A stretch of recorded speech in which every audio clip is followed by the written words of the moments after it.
Bonjour à tous, à toutes et à tous. Bienvenue. Donc effectivement, une table ronde donc, sur le parcours de l'innovation. Alors, on accueille, ça a été dit,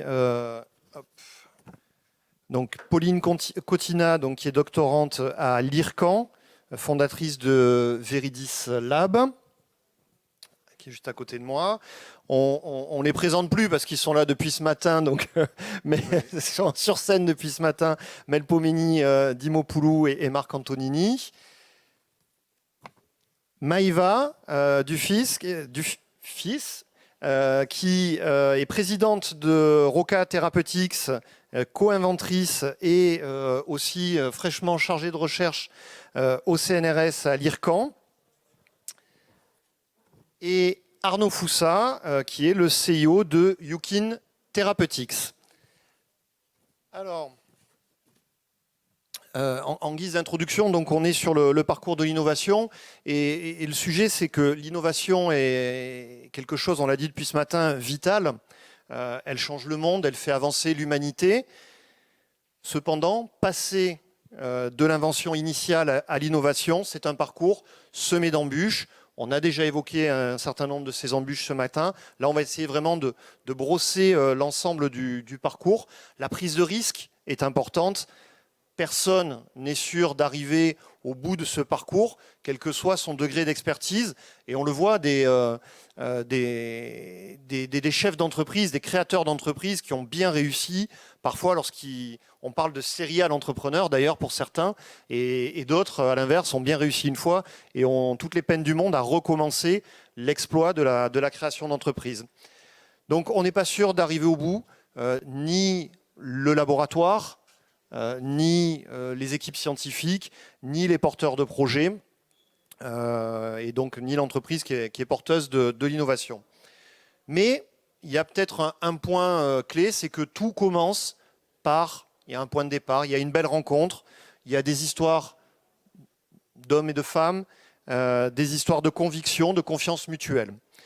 Alors dans cette table ronde aujourd'hui, on va essayer de vous faire découvrir le parcours de l'innovation avec ses rebondissements, ses difficultés, et en espérant qu'on y voit aussi la passion, l'énergie, parce que entreprendre, c'est avant tout, et innover, c'est mettre beaucoup de passion, beaucoup d'énergie, beaucoup de conviction dans ce qu'on fait. Alors, sans plus attendre, on va commencer. Pauline, oui. Donc, je le disais, doctorante à l'IRCAN. Ma première question, parce que quand je dis doctorante, c'est important, hein, ça veut dire qu'on peut créer une entreprise tout en étant dans ses études encore et à un très haut niveau d'études. Et ça, je trouve que c'est assez remarquable. Donc, en tant que lauréate azuréenne de iPhD, vous faites rayonner l'excellence de la recherche sur le territoire. Est-ce que vous pourriez nous décrire votre parcours ? Alors oui, mon parcours il est assez classique d'un point de vue universitaire. J'ai fait un bac S, une licence en biologie, parce que la biologie c'était ce qui me plaisait, sans savoir ce que j'allais faire après. Mais ça m'a mené à faire un master en biologie des organismes et de l'environnement. Et après ça, j'ai été en contact avec ma responsable de thèse actuelle qui m'a proposé un stage pour essayer d'utiliser une culture cellulaire à des fins de recherche fondamentales, mais également pour des tests de cytotoxicité pour une entreprise de cosmétiques. Et c'est la technologie qui m'a donné envie d'aller plus loin dans cette histoire-là. Et c'est là qu'est apparu le projet de faire une thèse, mais une thèse CIFRE, donc en collaboration entre un laboratoire de recherche et une entreprise industrielle de cosmétiques. Donc d'avoir à la fois un pied dans le monde universitaire et dans le monde de l'entreprise, c'était aussi ça le deal et c'était ça aussi qui me plaisait. Et c'est au cours de cette thèse qu'on s'est rendu compte que le test qu'on utilisait pour une entreprise de cosmétiques, en fait, on pouvait potentiellement lui donner plus d'envergure, on pouvait avoir plus d'ambition pour ce projet-là et pour cette technologie-là. Et c'est là que le projet de start-up est arrivé. Alors, merci. Depuis ce matin, on voit bien ce lien recherche et bascule sur la création d'entreprise. Moi, j'ai envie de savoir, est-ce que vous avez bénéficié d'une formation spécifique sur la création d'entreprise? Comment vous avez été accompagné? Alors j'ai été accompagnée, je crois que vous en parliez juste avant, par CNRS Innovation. Et j'ai eu droit à la formation Deep Tech Founders, qui m'a beaucoup apporté aussi sur le monde de la Deep Tech, mais aussi le monde d'une entreprise classique, savoir les tenants et les aboutissants de tout ça. Et j'ai aussi, en tant que doctorante, j'ai aussi accès à des formations via mon université, donc via ma plateforme de formation, qui sont assez diverses, mais qui permettent aussi d'avoir des formations en communication, ce genre de choses aussi qu'on n'a pas du tout l'habitude d'avoir quand on est dans le monde universitaire. Et depuis le concours ePhD, j'ai aussi accès à des formations du mentorat et des coachings, ce qui m'apporte beaucoup aussi pour prendre en main ce nouveau rôle. Et est-ce que maintenant, avec cette expérience que vous commencez à avoir, est-ce que vous seriez capable de mettre des mots, de décrire finalement c'est les moments clés, les étapes importantes qui vous ont, de cette transition entre l'invention, j'ai une idée, et passer à la création d'entreprise? Parce que je pense qu'il y a plein de gens qui nous écoutent peut-être et puis qui ont des idées dans leur recherche, dans leur doctorat, qui se disent tiens, ça pourrait aboutir à quelque chose. Mais c'est quoi le moment clé, les petites étapes clés? Alors c'est un peu dur à dire. Il y a plein de moments clés dans ce type de parcours-là. Nous, on a une technologie qui était déjà à la base très innovante dans le milieu de la recherche. On a une culture cellulaire, donc un modèle in vitro sur un organisme marin, ce qui est assez rare, voire qui n'existait pas sur la famille des cnidaires sur laquelle on travaille nous. Donc ça a été non seulement donc cette technologie-là qui a été mise à jour au laboratoire, mais après les partenariats et puis la confiance qu'on a eue de la part de cette entreprise de cosmétiques pour créer cette preuve de concept et se rendre compte que ce test en conditions réelles, il a des résultats, il a des bons résultats, il est fiable. Et là, on s'est dit qu'on pouvait lui donner plus d'envergure. On s'est dit qu'il y a une demande de la part des industriels pour avoir des allégations environnementales, pour les aider dans leur démarche environnementale. Et c'est là-dessus qu'on s'est dit, OK, on a une solution, il faut lui donner de l'envergure aujourd'hui, quoi. Il y a eu des rencontres qui ont fait les déclics ou Moi, ça a été les rencontres avec mes responsables de thèse, beaucoup, qui sont mes mentors aujourd'hui et qui ont une place importante dans la création de cette start-up. Et c'est des rencontres après, des rencontres en participant à des salons, des choses comme ça. C'est aussi des rencontres d'acteurs du milieu en se disant, OK, il y a une demande, c'est intéressant, qu'est-ce qu'on peut offrir et comment on peut adapter notre produit pour qu'il réponde le mieux à la demande possible, quoi. et j'imagine que maintenant vous regardez un peu vers l'avenir. C'est quoi un peu les ambitions sur les prochaines années? Voilà, comme vous le disiez, je suis en thèse actuellement. Je commence ma 3e année de thèse. Donc là, l'ambition qui va arriver dans le plus court terme, ça va être de faire une bonne thèse, un bon manuscrit et une belle soutenance. Donc ça va être déjà ça, d'être fier de ça. Et la création de la start-up va arriver à peu près en même temps, même avant. Donc on va créer l'entreprise dès début de l'année prochaine, si tout va bien. Et donc après, à la suite de ma soutenance, j'espère, en fait, ce que j'aimerais me voir dans 3 ans, chef d'une entreprise, prenant ce rôle à bras le corps et épanoui dans ce nouveau rôle. Très bien. Merci beaucoup. Peut-être on va faire un jeu de ping-pong. On va repartir à l'autre bout. Alors, on vous a déjà entendu présenter un petit peu l'activité. Donc, Melpomeni Dimopoulou, chercheuse donc postdoc hein, à l'université Côte d'Azur dans le laboratoire I3S, donc un laboratoire CNRS. Et donc, vous travaillez sur le projet Percode. Et Marc Antonini, donc directeur de recherche CNRS aussi à l'I3S. Alors, ça va être difficile peut-être d'essayer de ne pas faire de redites, mais moi, la première question sur cette table ronde, c'était là, ce que j'aimerais qu'on arrive à voir, c'est cette adéquation entre recherche, marché, besoin utilisateur. Et peut-être la première question, c'est de comment le projet est né et derrière quel problème, quelle solution vous adressez, qu'on reprécise bien ça. Je commence. Ok. Donc le projet est né, donc voilà, c'était suite comme on l'a dit précédemment, donc suite à la thèse de Melpomene, et puis aussi au contexte un petit peu international, hein, donc dans ce domaine, hein, donc domaine environnemental, problématique de stockage de données. Enfin aujourd'hui, le numérique, c'est quand même 4% des gaz à effet de serre, donc c'est énorme, donc il faut trouver des solutions. Alors ce qui se passe aussi, c'est que côté Amérique du Nord, hein, des États-Unis, donc il y a des grands groupes qui s'intéressent aussi fortement à cette problématique, donc notamment Microsoft et Western Digital, Twist Bioscience, qui est une compagnie qui fait de la synthèse de molécules ADN, et Illumina, qui est le spécialiste mondial de séquençage. Hein. Donc il y a une alliance qui s'est créée et qui promeut en fait ces aspects de stockage sur ADN. Et donc dans ce contexte, on voit que les choses commencent à bouger et qu'il est urgent, hein, peut-être de notre côté aussi, d'aller vers une création d'entreprise. L'idée de la création est venue à ce moment-là, je dirais. Les choses bougent, on a une technologie, il y a quand même quelques startups qui se créent en France.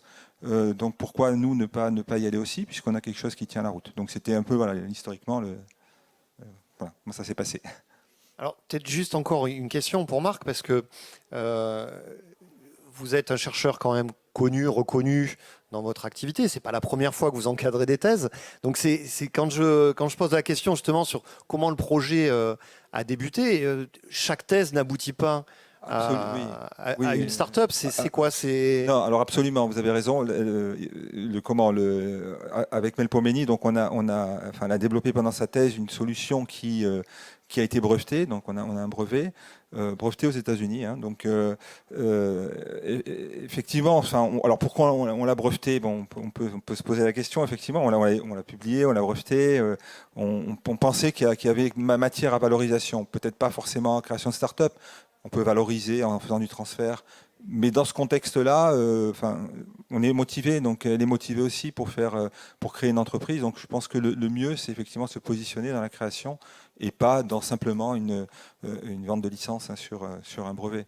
Et voilà. Mais après, je pense que c'est tout un contexte, hein, personnel aussi qui fait que voilà, on souhaite s'engager dans cette voie, quoi, de valorisation par la création d'entreprise. Du coup, Melpomene, alors un peu quel impact vous pensez qu'aura cette création d'entreprise et les produits qui vont en sortir?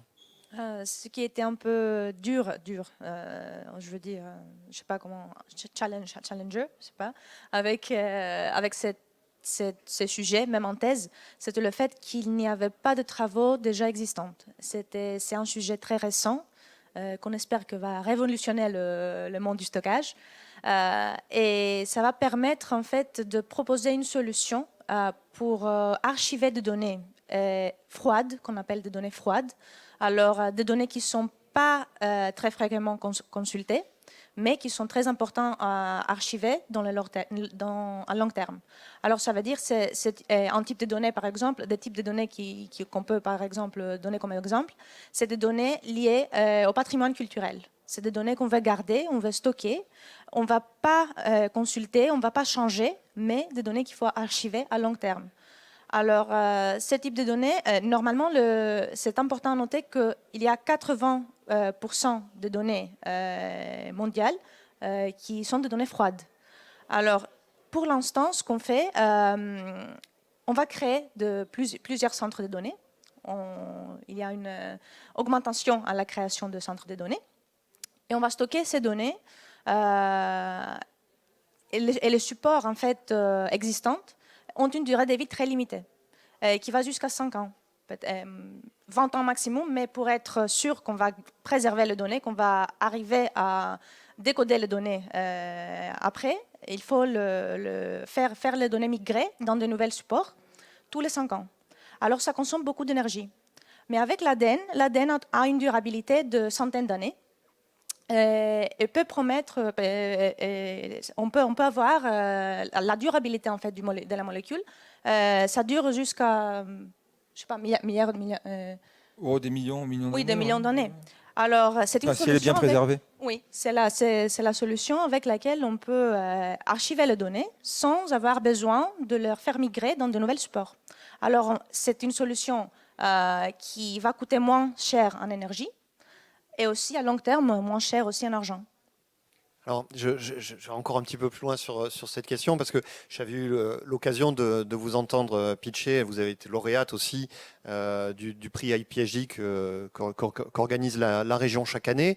Et quand on est sur des sujets comme ça, autour de la table, je pense qu'il y a peu de spécialistes dans votre domaine. On pourrait presque vous voir dans une série Netflix qui a un peu une vision parfois du futur. C'est vraiment, quand je dis l'impact, c'est quoi l'étape d'après qu'est-ce qu'on va... Enfin, on comprend bien le stockage de données, mais au-delà de ça, est-ce qu'il y a, en quelques mots, un truc pour nous faire rêver Je sais pas, enfin, on peut tout imaginer à ce stade-là, je pense. On est quand même, c'est vrai que, enfin, on dirait de la science-fiction, hein, ça, effectivement. Au-delà, je sais pas, enfin, on peut rêver, je dirais, toutes les données de la planète pourraient être stockées dans une boîte, enfin, dans une tablette de chocolat, même on dit. Donc je pense que le rêve se tient à ça. Après, peut-être qu'il y aura d'autres perspectives avec ces technologies de synthèse d'ADN qui vont au-delà. Alors, on parle de calcul moléculaire, hein, donc on peut faire il y a des chercheurs qui s'intéressent au calcul à partir de l'ADN. Alors ça peut être aussi en relation avec ce qu'on fait, enfin, puisque une des problématiques principales quand on stocke des quantités de données énormes sur de l'ADN, c'est ensuite de pouvoir retrouver la donnée. On n'a pas parlé, mais quand vous avez des pétaoctets sur 1 gramme d'ADN, et que vous voulez récupérer un fichier, il faut quand même pouvoir y accéder. Et c'est pas simple. Donc effectivement, il y a des aspects calcul moléculaires. Enfin, il y a plein de choses qui pourront probablement aboutir un jour à ça reste de la science-fiction encore, mais voilà. Alors, vous abordez, du coup, ça me fait la transition, puisque je disais, voir l'adéquation, justement, recherche, marché, besoin utilisateur. Mais là, vous abordez un sujet qui est les compétences pluridisciplinaires qui sont nécessaires sur ce type d'activité. Peut-être un mot pour qu'on comprenne un peu l'ampleur, l'enjeu et la multiplicité, finalement, des acteurs qui sont nécessaires pour un tel projet. Tu veux continuer dans notre cas, effectivement, donc nous, on est dans plutôt théorie de l'information et de la communication, donc tous les aspects passer du binaire au quaternaire. Mais après, effectivement, on doit collaborer avec des gens du domaine de la chimie et de la biologie, hein, les chimistes qui vont pouvoir faire de la synthèse. Alors, il y a plusieurs façons de faire la synthèse ADN. Les biologistes plutôt spécialistes du séquençage qui vont faire le séquençage. Une fois que l'ADN est stocké, enfin, synthétisé, le jour où on veut décoder, eh bien, il va falloir le séquencer. Et aussi ce qu'on appelle donc des bioinformaticiens qui vont pouvoir ensuite traiter ces données-là et nous permettre à nous ensuite de les décoder.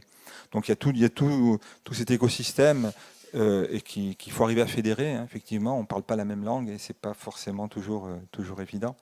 Enfin, oui, en fait, oui, il faut collaborer. Et il y a plein de contraintes qui se sont posées par chaque côté. Il faut trouver une manière de se comprendre parce que nous, peut-être des fois, on ne comprend pas très bien la partie biochimique. Et c'est ça pourquoi les biochimistes faut nous expliquer comment ça marche.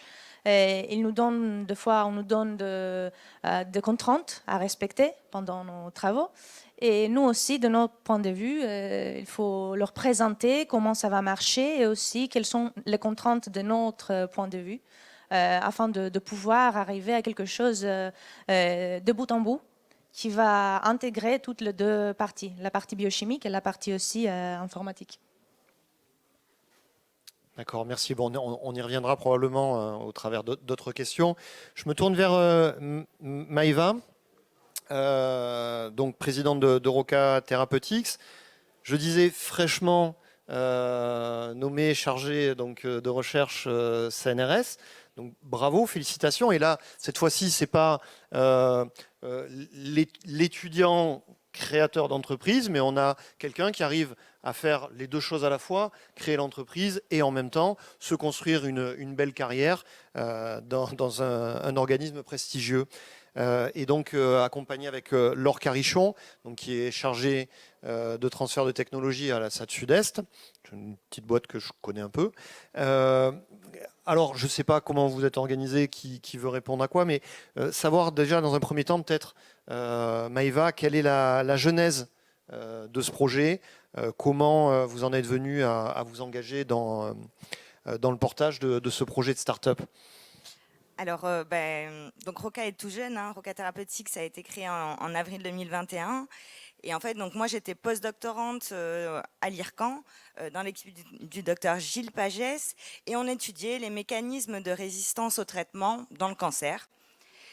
Et on a trouvé une voie de signalisation qui pouvait être très intéressante pour proposer une nouvelle stratégie thérapeutique pour les patients atteints d'un cancer en impasse thérapeutique. On s'est donc tourné vers l'équipe de chimie de Rachid Benida et de Cyril Ronco, donc à l'Institut de chimie de Nice, et on a décidé ensemble de développer de nouveaux médicaments, des petites molécules, pour bloquer cette voie de signalisation. Donc ces molécules ont été brevetées avec la SAT Sud-Est, avec Laure, et on s'est dit, on y croit vraiment, on pense que ça peut faire une différence pour le patient. Comment valoriser ces recherches et ces molécules? On a décidé de créer la start-up, donc Roca Therapeutics. Et avec pour l'objectif, au final, de vraiment valoriser nos recherches vers le patient directement. Alors vous évoquiez un accompagnement, puisqu'on disait table ronde sur le parcours de l'innovation. Donc un des accompagnements, un des acteurs, c'est la SAT, on en évoquera d'autres aussi. Quel accompagnement a reçu du coup Roca Therapeutics ? Oui, alors le principe au départ, vraiment les inventeurs, les chercheurs sont venus donc vers la SAT Sud-Est pour présenter leurs travaux et aller vers le principe donc d'enregistrement d'une déclaration d'invention, c'est-à-dire qu'on est encore au stade de l'invention. Il y a eu après donc toute l'évaluation, à la fois sur les aspects donc propriété intellectuelle, les notions de protection, qui mènent après à terme au dépôt des brevets, et puis d'évaluation de la technologie, de son niveau de développement, et puis des applications potentielles et du marché. Donc, bien sûr, l'analyse a été positive, et donc on a commencé à accompagner donc, au niveau de la SAT Sud-Est avec donc, une équipe dédiée, à la fois des ingénieurs brevets, chargés de marketing, chargés de transfert comme moi-même, et juristes pour, donc, dans un premier temps, procéder à la protection de l'invention, donc par un premier dépôt de brevet, qui a ensuite été suivi, je précise, d'un second dépôt de brevet, quelques mois plus tard, presque un an plus tard. Et puis après, on est vraiment rentré dans l'accompagnement, je dirais, vers le transfert. C'est-à-dire qu'il y avait cette velléité de création de start-up, une technologie à un niveau de développement, on va dire, suffisant pour commencer vraiment à construire ce business plan et cette start-up. Et tout compris, je dirais que c'est presque qu'il n'y a eu qu'un an, finalement, vraiment de construction donc de la part de l'équipe, des chercheurs, et de travail aussi après de négociation avec la SAT, puisque le principe, c'est vraiment de transférer le brevet, donc licence de brevet, vers la start-up, au regard du potentiel de valorisation du partenaire, ici la start-up. Et puis, bien sûr, donc là, il y a vraiment eu une analyse, puisque la technologie était encore relativement, on va dire, peu mature, jeune, au niveau du laboratoire, malgré des résultats très probants. Donc c'est aussi pour ça qu'on s'est engagé. Et donc, il y a eu aussi, donc, en parallèle avec la création, la mise en place donc, d'une co-maturation, c'est-à-dire que la SAT, nous avons accompagné et on accompagne le projet par un financement de maturation pour permettre de poursuivre une partie des développements précliniques, donc là sur près d'un an et demi, un peu plus d'un an et demi, donc en même temps que la création de la start-up. Donc il y a vraiment cette avancée pour amener la technologie à un niveau suffisamment mature pour qu'après la start-up poursuive le développement préclinique et clinique, mais surtout puisse pouvoir lever les fonds nécessaires, c'est-à-dire avoir une technologie avec une maturité nécessaire pour poursuivre. Alors du coup, Maëva, est-ce qu'il y a eu d'autres accompagnements? J'imagine que oui. Ah oui, alors on a eu beaucoup d'accompagnements. Donc, le premier accompagnement qu'on a eu, ça a été de l'université Nice-Côte d'Azur avec un financement UCA JEDI pour une ingénieure qui a été payée pendant 1 an pour travailler et pour maturer, entre guillemets, le projet. À la suite de ça, on s'est tourné vers l'incubateur PACA Est avec la volonté donc de créer la startup Roca Therapeutics et d'avoir du coup un accompagnement sur qu'est-ce qu'un business plan, quelles sont les parts de marché, etc. Donc moi, étant sortie de l'académique, c'était des notions que je ne maîtrisais pas du tout. Mais je me suis fait accompagner, je me suis formée. J'ai également suivi la formation Deep Tech Founder par l'Université Côte d'Azur et différentes formations par l'incubateur PACA. Après, on a eu l'aide de la SAT avec le programme de maturation. Il faut savoir que donc Roca Therapeutics, on est 5 cofondateurs avec 4 chercheurs au final, 2 chimistes, 2 biologistes, mais également un businessman, un entrepreneur qui avait l'habitude de créer des startups et de faire des levées de fonds qui me forme encore aujourd'hui, qui est un peu mon mentor et qui me permet au final de prendre cette casquette également de présidente en plus de ma casquette directrice scientifique. Voilà, pour la comaturation. Et après, derrière ça, on vient de faire une première levée de fonds d'1,6 million avec un corporate VC qui est 3B Futur pour nous permettre de continuer notre développement et espérer aller en clinique d'ici 2 à 3 ans. Alors vous évoquez la première levée de fonds. Comment on s'y prend? Comment on réalise une levée de fonds? Eh ben, c'est pas facile, mais ça s'est très bien passé pour nous. En fait, ce qui s'est passé, c'est que on connaissait une des personnes impliquées dans ce fonds d'investissement et dès la volonté de créer la start-up Roca Therapeutics, on lui a présenté le programme. Donc on a présenté entre guillemets nos travaux de recherche et le brevet 1 an et demi avant la création de la start-up. Et il nous a vus évoluer, nous structurer, avoir les différentes aides. On a été également, lauréat du concours iLab, donc concours d'innovation national de BPI, ce qui a favorisé, entre guillemets, qui a donné un cachet à notre programme d'innovation. Et donc, pendant 1 an et demi, il nous a suivis.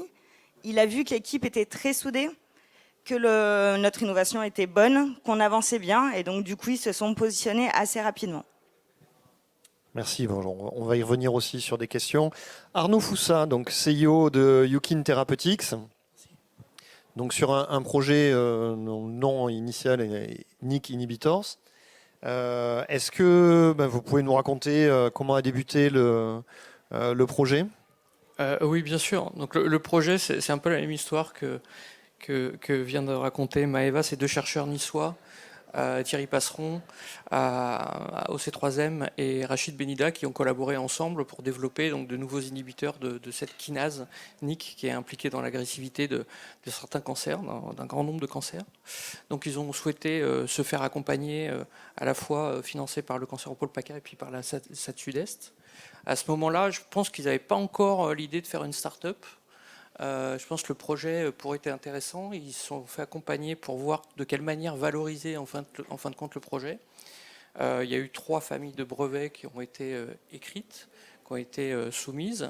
Et à ce moment-là, alors moi j'étais pas encore sur le projet, mais le fonds d'investissement Advent France Biotechnologie, qui est un fonds d'investissement qui est spécialisé dans l'amorçage de start-up et avec une prépondérance en France, a vu le projet, s'est intéressé, a trouvé ça pas mal et a commencé à faire une due diligence. Et c'est à ce moment-là que moi je suis arrivé, puisque je travaille également en tant qu'operating partner chez ce fonds d'investissement. Donc j'ai été mis sur l'audit de la société Yukin. On a travaillé à peu près, sur la société qui était un projet à ce moment-là, on a travaillé à peu près 1 an sur le projet pour bien comprendre la science, bien comprendre les données, bien s'accorder avec les 2 fondateurs scientifiques sur le plan de développement et puis bien travailler avec la SAT sur ce qui avait été fait en maturation et ce qu'il fallait poursuivre comme travail sur le plan de développement une fois que que les fonds seraient mis, et on a créé la société, donc avec les fondateurs, avec la SAT Sud-Est et avec nous aussi Advent France en tant que cofondateur en 2018. Et à ce moment-là, j'ai jumpé, on va dire, de mon rôle d'operating partner pour gérer les opérations de la société, et puis un peu après en tant que CEO. D'accord. Et vous avez levé donc plus de 5 millions d'euros. Et aujourd'hui, on a levé en amorçage donc auprès d'Advent France Biotechnologie. Et le système qu'on adopte, nous, c'est tout de suite après l'amorçage, on va essayer de chercher d'autres investisseurs qui ont les poches un petit peu plus profondes pour permettre à la société d'avoir assez d'argent pour se développer. Puis, comment dire, une société sous-financée, c'est toujours difficile. Donc, pour pouvoir avoir le bénéfice de pouvoir faire vraiment ce qu'on veut et d'avoir les ambitions que demande le projet. Donc, on a on a eu un investissement de 3,3 millions auprès ensuite d'un fonds suisse qui s'appelle Medici Venture, qui nous accompagne encore aujourd'hui dans le développement. Ouais. Et du coup, alors il faut combien de temps après le premier contact auprès d'un investisseur pour toucher les premiers fonds Voilà, c'était. Alors, c'est évidemment au cas par cas, hein, ça dépend de chacun des projets. Pour Yukin, ça a duré 1 an. En général, on peut dire que ça va de 6 mois à 1 an, à peu près. Ça dépend de la façon dont l'audit se passe, évidemment. Pour Yukin, ça n'a pas été simple, parce qu'au sein d'Advent, on a eu des retours d'expertise qui n'étaient pas forcément très bons. Donc, il y a eu beaucoup de débats sur les expertises. Mais nous, chez Advent, on aimait bien le projet, donc on a creusé. Et en fin de compte, on a décidé d'y aller quand même, malgré les retours positifs, mais aussi certains retours négatifs.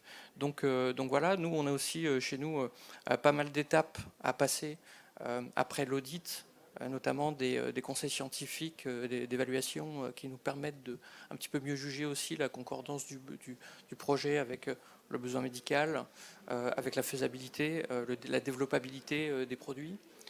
Donc toutes ces étapes ont été passées, ça a mis de l'été 2017 à l'été 2018 avant d'avoir les premiers fonds. Et comme l'a dit Laure, il y a aussi 2-3 mois de négociation, bien sûr, pour s'assurer qu'on ait toutes les sous-licences, les licences et les contrats, les packs d'actionnaires et les contrats en place pour pouvoir ensuite avoir les premiers fonds et commencer à démarrer. Alors, on a la chance de vous avoir qui venez d'un fonds, d'Advent. Il y a des mots barbares. Et quand on est étudiant et qu'on veut créer une boîte, et puis il y a plein de mots barbares qu'on ne comprend pas parfois, il y en a un qui revient souvent, c'est la due diligence. Ouais, c'est l'audit. Alors, en fait. c'est quoi et ça consiste en quoi? C'est l'audit du projet. C'est-à-dire qu'on va regarder de notre côté tous les aspects du projet, hein, et ils sont assez énormes. Il y en a beaucoup. Un des aspects les plus importants pour nous qui faisons de l'amorçage, donc on arrive tôt dans les projets, et vous l'avez dit au départ, et puis ça a été redit, c'est l'aspect humain. Il faut que nous, on s'entende bien avec les chercheurs. Il faut qu'il y ait quelque chose qui passe entre les investisseurs. On n'est pas que des gens qui mettent de l'argent. Parce qu'après, c'est un mariage de plusieurs années, des fois 3, 4, 5 ans. Donc il faut vraiment que le courant passe entre les fondateurs et le groupe qui va investir. Ça, nous, on regarde beaucoup. Ensuite, évidemment, il y a les données. Hein. Les données, on est très... les données scientifiques qui doivent faire sens. La clarté de la vision du développement, quel produit, pourquoi faire, pour quel besoin médical. Donc on va aller regarder derrière quel type de... Alors dans le cadre du cancer, hein, quel type de cancer, quel type de patient, quel sous-type, la classification des patients, est-ce que ça s'adresse à des patients en diagnostic ou résistants à quoi, pourquoi. Et puis un des points qui est le plus important de mon point de vue, c'est l'innovation. C'est-à-dire pourquoi on pense que c'est mieux que les autres programmes en développement, les autres projets. Aujourd'hui, en cancérologie, il y a des milliers de projets qui cherchent à se faire financer sur la planète, aux États-Unis, en Europe, en France. Il y en a beaucoup qui sont excellents. Et donc, il faut arriver pas seulement avec une idée de dire j'ai une petite molécule qui va tuer les cellules cancéreuses. Ça, tout le monde est capable de le dire. Mais pourquoi c'est mieux ?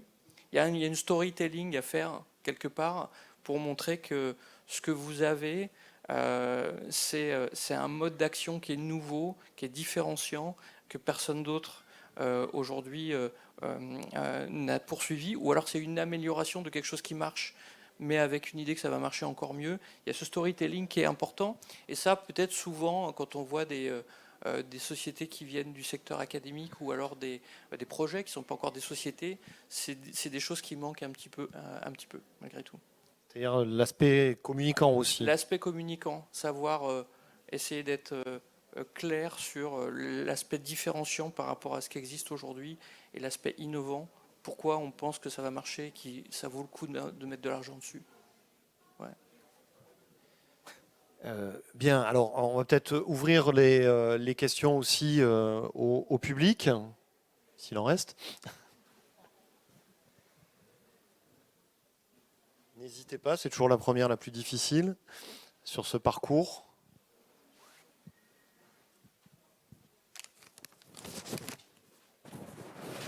Allez. Alors, on va continuer un petit peu le temps que les questions germent. Du coup, alors, on parlait parcours donc de l'innovation. Là, je m'adresse un peu à tout le monde et puis vous voyez qui a envie de répondre. Mais dans ce parcours existant de l'innovation, qu'est-ce que, maintenant que chacun à différentes étapes, vous avez été dedans, qu'est-ce que vous aimeriez voir s'améliorer ? Parce qu'il n'y a pas que des étudiants qui nous écoutent, il y a aussi des structures, des collectivités. Est-ce qu'il y a des choses que vous aimeriez voir s'améliorer ? Bon, moi, je vais rebondir là-dessus, même si ça fait quelques années que j'ai quitté la fac. Mais à mon époque, ça n'existait pas. Des programmes de valorisation, la formation des jeunes, on va dire, durant le cursus master sur qu'est-ce que l'innovation. On peut créer une start-up. Au final, quand on est étudiant, quand on fait une thèse, au final, on peut avoir les capacités. Et c'est vrai que c'est des choses que les chercheurs oublient et ont peur. C'est pas parce qu'on est chercheur qu'on n'est pas capable d'innover et de valoriser et de créer une start-up. Et ça, ça a sûrement changé, ça s'améliore, mais il faut peut-être renforcer ce point de vue-là. C'est vrai que les voies de valorisation de nos recherches, quand on est en thèse, on a souvent tendance à nous le rappeler au sein de nos universités, c'est la publication scientifique. Mais il n'y a vraiment pas que ça, il y a plein de voies de valorisation et c'est pour ça qu'il faut s'y intéresser. Et je pense que c'est ça qui c'est en train de changer, comme tu le dis. Il y a de plus en plus de campagnes comme ça pour ouvrir les yeux aux étudiants sur les opportunités. Mais c'est vrai que jusqu'à maintenant, si on s'y intéressait pas déjà un petit peu, je pense qu'on nous en parle pas du tout dans nos cursus universitaires, quoi. Donc je pense qu'il faut souvent déjà avoir un peu un pied là-dedans pour s'y intéresser, pour chercher des infos. Donc là, sur la partie... Juste un point supplémentaire, je pense que les formations, c'est excellent. On a besoin de jeunes entrepreneurs. Il y a beaucoup de startups qui se montent. Dans le domaine que je connais bien, qui est la biotech, souvent on a du mal à trouver des entrepreneurs jeunes qui puissent reprendre ces startups. Un des défauts qu'on a aujourd'hui, c'est, je pense que ça manque de lien entre la recherche et le développement. Des gens qui puissent, même s'ils viennent de la recherche, commencer à connaître et à être capables de manager une startup qui fait du développement et plus vraiment que de la recherche académique, parce que c'est quand même deux métiers différents. C'est partagé ? Non, je voulais juste rajouter aussi, parce qu'on parle beaucoup de cette formation ou sensibilisation pour la création, j'allais dire, même si finalement on a peut-être peur ou qu'on ne veut pas aller vers la start-up, je pense qu'elles sont aussi bénéfiques, ces formations, pour tous les chercheurs, puisque quand on parle valorisation, donc il y a vers les start-up, mais vers des entreprises existantes, et puis même on parle là dans les équipes de chercheurs, c'est-à-dire que certains sont juste en 25-2, le fameux 25-2, et c'est vraiment bénéfique qu'ils aient très, très tôt, finalement, cette sensibilisation, cette formation, donc pas hésiter à y aller, même si vous ne voulez pas forcément être start-upper, mais pour pouvoir vraiment réfléchir à la valorisation de vos résultats et de vos futurs travaux. Donc pas forcément dans votre jeunesse, mais peut-être plus tard, et vraiment ne pas hésiter à y aller. Oui, je voulais juste rajouter, moi j'ai connu les débuts de la SAT, c'était à l'époque, c'était Valor PACA. Donc on a et à l'époque c'est vrai, il n'y avait pas grand chose pour valoriser de structures. Il y avait des structures, mais c'était pas facile. Et c'est vrai qu'à l'époque Valor PACA était venu voir les chercheurs et voir ce qui se passait dans les laboratoires, s'il y avait des brevets à valoriser. Et c'est à partir de ce moment-là que j'ai pu déclencher la volonté de faire une start-up. Hein, donc, l'idée a mûri en 2010 et donc on a créé en 2013. Et la SAT s'est créée en 2012. Donc on était juste peut-être une des premières start-up chez vous. Donc voilà, donc je pense que les choses ont beaucoup évolué entre, je dirais, en 10 ans, une dizaine d'années. Hein, les choses ont beaucoup évolué. Il y a pas mal d'aides qui sont là pour soutenir les chercheurs dans leurs projets de valorisation. Voilà. Il y a encore beaucoup de choses à améliorer, c'est sûr. Mais je pense que le contexte est favorable aujourd'hui pour un chercheur qui souhaite passer le cap et aller dans cette aventure. Merci Marc. Je me retourne à nouveau vers le public. Il y a peut-être des questions. Il y en a une là. C'est plutôt un témoignage pour revenir au sujet de comment rapprocher les étudiants du monde de l'innovation et l'entrepreneuriat, qui est un sujet que moi je trouve capital.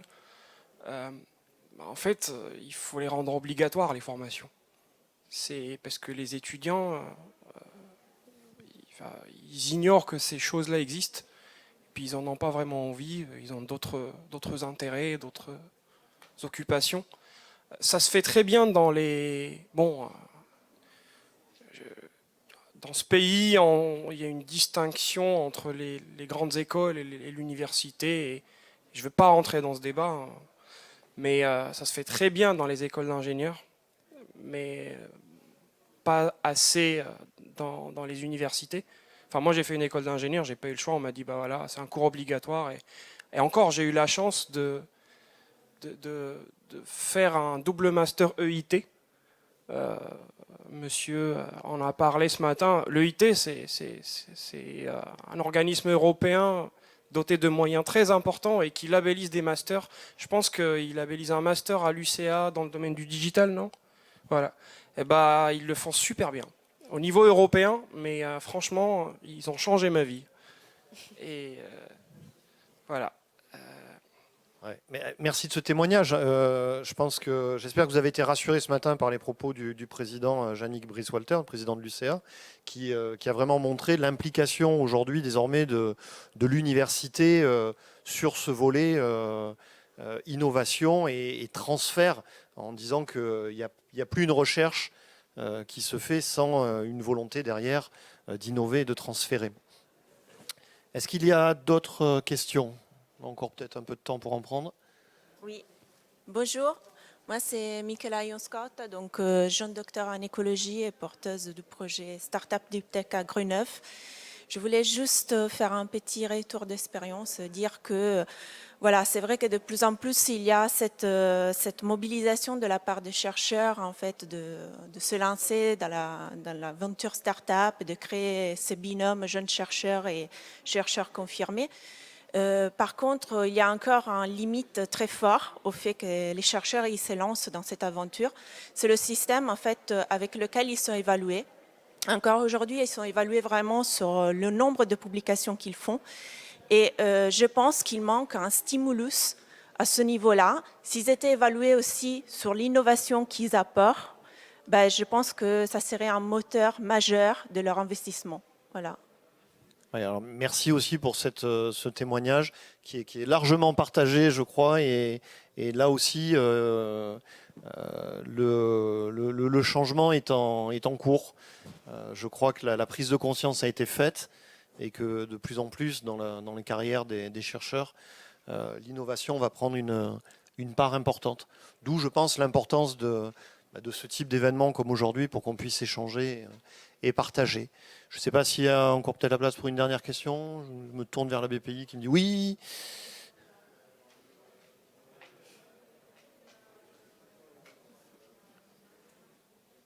Alors si c'était à refaire, vous referiez la même chose? Ou il y a des pièges dans lesquels vous ne partiriez plus? Non, moi, je faisais pareil. Et ce sera la dernière question, mais avec Oui. plusieurs réponses si vous le souhaitez. Non, moi, en général, je suis très contente de me lancer dans l'entrepreneuriat. C'est quelque chose de nouveau. Et pour être honnête, après la recherche, c'était bien de changer un peu. En fait, j'ai bien aimé la recherche et je continue d'aimer la recherche, mais c'est très important d'ouvrir un peu les horizons, de changer un peu l'esprit et de voir ce qui se passe aussi dehors de la recherche. Et alors ça m'a beaucoup plu. Et oui, je regrette rien. Marc ? Moi, je refais, hein, puisque je vais essayer de relancer un autre projet. Enfin, je relance un autre projet. On va essayer donc de créer avec Melpomene. Donc, est-ce que je vais refaire pareil? J'en sais rien. Je pense pas. Je pense qu'on a fait des erreurs la première fois. Et on essaye de les éviter aujourd'hui, hein, d'aller plus, de trouver un chemin plus direct. Donc, je pense que on apprend de ces erreurs. On en fera peut-être d'autres, mais voilà, je refais parce que je pense que c'est intéressant. Voilà. Moi, Yukin, c'est la 3e start-up dans laquelle je travaille. Et franchement, l'innovation, c'est passionnant. C'est sans doute la meilleure période dans la vie d'une société, c'est au tout début, quand vous pouvez participer vraiment à la création de la vision commune et des produits. Après, quand c'est en développement, c'est tout de suite plus de la routine. Donc oui. Alors, je ne sais pas si on peut dire ici c'est à refaire quand on débute dans sa carrière, mais je vous pose quand même la question. C'est pas encore fait, mais si c'était à refaire, ce serait de la même manière. Oui. Je pense que j'ai eu cette chance d'avoir une équipe. On est des chercheuses. Je pense que c'est un des éléments, on m'a dit, qui était aussi beaucoup regardé par les investisseurs, c'est l'équipe et comment elle est, si on est soudé, comment on fonctionne. Et je pense que là-dessus, vraiment, je ne changerai rien du tout. J'ai une équipe qui est derrière moi, qui m'aide au quotidien, et ça, je ne le changerai pas du tout. Et non, et même si on a pu peut-être faire des erreurs jusqu'à maintenant, je pense que ça nous a tellement appris que je ne changerai rien. Et le mot de la fin pour Maëva. Nous aussi, hein, on est tout jeunes, mais jusqu'à maintenant, tout s'est très bien passé. Donc, pourvu que 2022 soit aussi bien que 2021. Et puis, encore une fois, l'équipe, c'est très important. Se soutenir les uns les autres, parce qu'il y a des hauts, mais il y a des bas aussi. Et si l'équipe est bonne, on arrive à passer outre. Et la famille aussi. C'est important. Donc, l'entourage est aussi très important quand on se lance dans ce genre dans la création de start-up. Écoutez, merci beaucoup. On achève cette table ronde sur ces mots pleins d'énergie, je trouve, et plein d'espoir. Voilà, l'innovation, c'est ça aussi, c'est de la motivation et de l'énergie. Merci beaucoup. Merci. Merci.